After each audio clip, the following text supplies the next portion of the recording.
ATVing in Bali vlog. I did not know it was going to be this intense. So my friends and I showed up to ATV Bukit Sari, which is near Uluwatu, and we got ready to go. They first gave us some plastic bags to put on our feet, which was quite confusing. Welly boots for further protection, I guess, and even a hairnet. I don't know if that's for the helmet or just for mud. We'll see. Put our stuff in lockers and got ready to go. We saw the map of the course they have up here and the rocks, and it was time to be off. Brief problem for my ATV, so they brought me another one.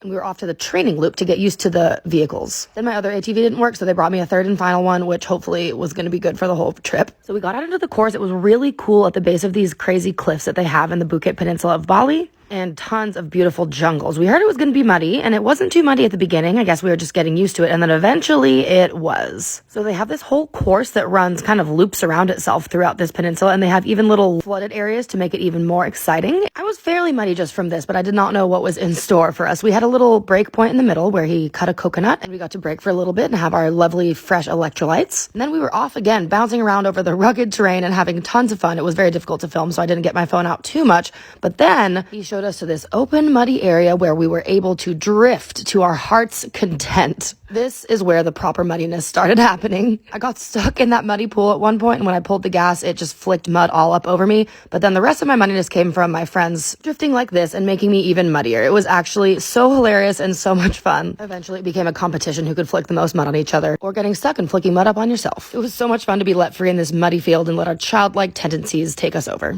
And this is what I look like at the end. Let me know if you'd like to go ATVing in Bali.